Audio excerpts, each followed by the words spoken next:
இன்றைக்கி ஃபிஷ் பிரியாணி செய்கிறோம். அதுக்கு மீன் லைட்டாக மசாலா போட்டு எப்பயும் போல் மசாலா என்னென்ன போடுமோ அது எல்லாத்தையும் போட்டு மீனை அரை வேக்காடு வேக வச்சு வறுத்து எடுத்து வச்சுக்கிறோம். பார்த்திங்கன்னா தெரியும், வெங்காயத்தை நல்லா பொன்னிறமாக வதக்கிட்டுருக்கோம்.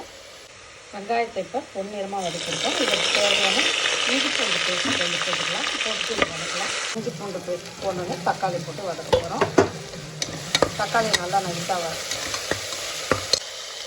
தக்காளி நல்லா கரையிற அளவு வதக்கணும். அப்போ தான் அது நல்லாயிருக்கும். கரையட்டும். பாருங்கள், நல்லா கரைஞ்சிச்சு தக்காளி.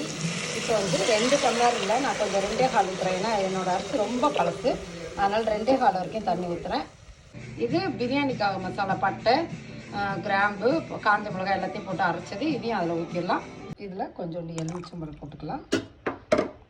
பாருங்கள், இப்போ வந்து எல்லாமே சேர்த்து எல்லாம் கொதிக்க ஆரம்பிச்சிடுச்சு. இப்போ வறுத்த மீன் அதில் போட்டுட்டோம். வறுத்த மீன் அதுக்குள்ளே போட்டாச்சு. திரும்பி அரை மணி நேரம் ஊற வச்ச அரிசி அதில் போடலாம். இப்போ குக்கரை மூடி வச்சிடலாம். சூப்பரான ஃபிஷ் பிரியாணி ரெடி ஆகிடுச்சு.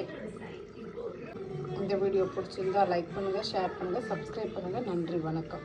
பாருங்கள், அவுட்புட் இப்படி தான் இருக்கும்.